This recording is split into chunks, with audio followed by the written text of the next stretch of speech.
Hello, and welcome back to A Better World. Thanks for joining us again today. We're going to have another very interesting show. Today we have Vadim Vizamin, who is here from Moscow.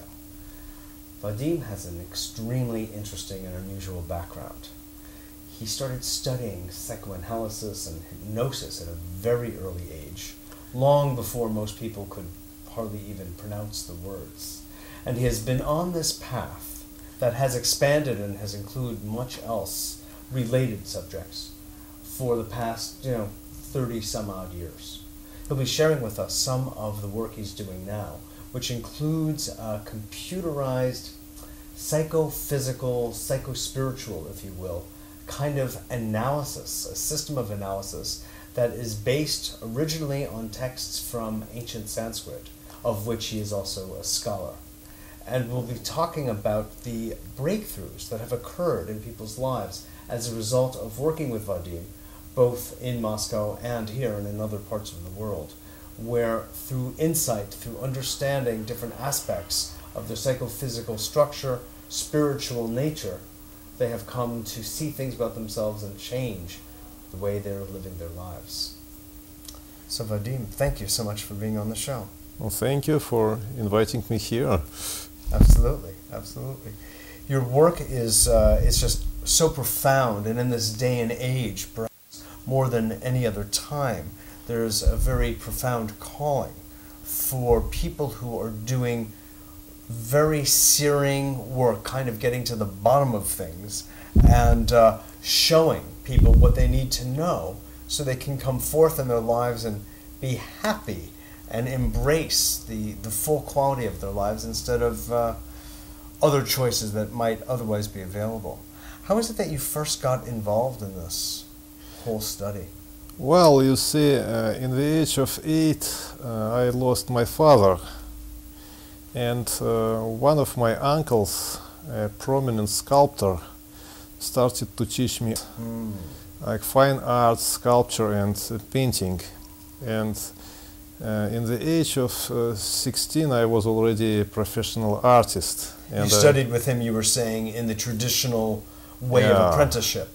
An extremely traditional way, like he made me dissect corpses in the morgue and draw everything I found there. So I was dissecting bodies and drawing, and this was at age 10, 11, and 12? Yeah, something like that. Like you see, I had to take a little bench with me because I didn't reach it. The tables, the sectional tables were high, and I was not not very tall person that time. So, and at the age of 12, this was in Moscow itself? Yeah, in Moscow itself. And also, you see, I was reading a lot, and that time I was a very much introverted person,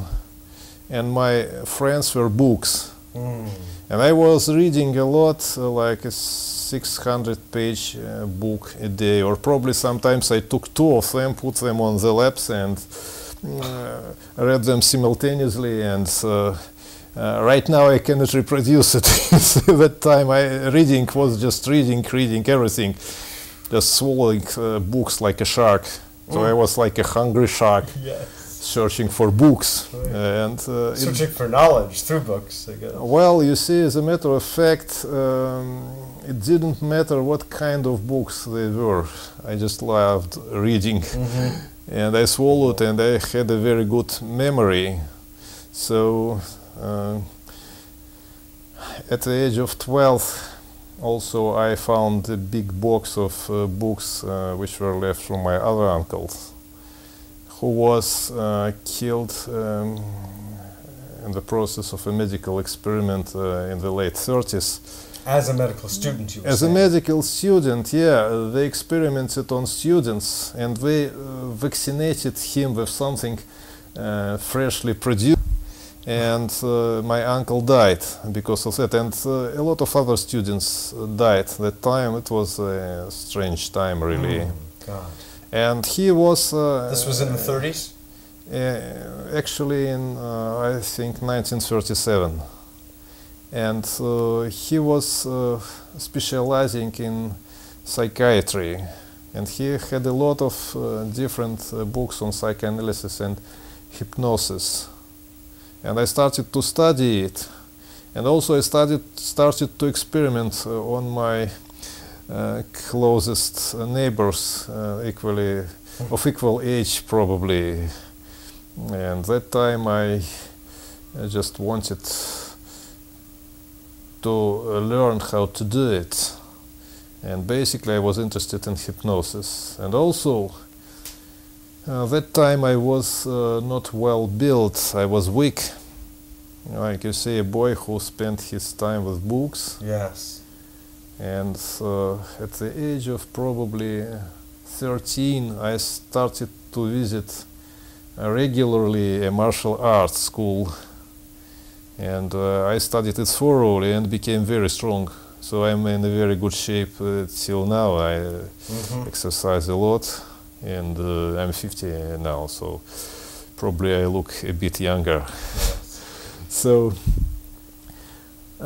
you see, a lot of things I studied, and Western philosophy also, which was also prohibited in the Soviet Union, and my stepfather was a philosopher, and his dissertation was on Western philosophy.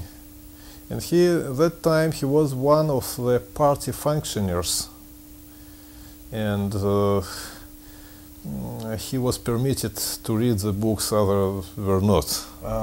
So I also swallowed all those books because I was just a shark, and I was rambling around. They were available, so you swallowed them. Swallowing them, they were available. Yeah. These books, of course, were otherwise not available for the masses. So. Just strictly prohibited, and it was a crime to read them.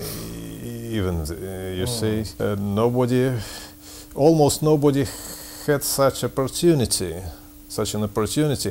Now I had it. Yes. So you were in a very unique position. Yeah, and I was lucky. How did you get involved then in the study of Sanskrit, Vadim? Well, you see, initially... I'm asking that because that is a true basis of the healing analysis system that you've since developed, or not developed, but accorded with. You see, I was... Pieced together. Yeah. I was... nice wording. Pieced together. It should be long. Spasiba. So, you see, I was studying martial arts, and also I was very much interested in yoga. And martial arts as they exist now, Oriental martial arts, they have their origin, and Japanese martial arts have their origin in China. And Chinese martial arts, which I studied, have their origin in India. And they had their own stuff. And after Bodhidharma, that guy in the 6th century, who went to China with the Buddhist teachings, he established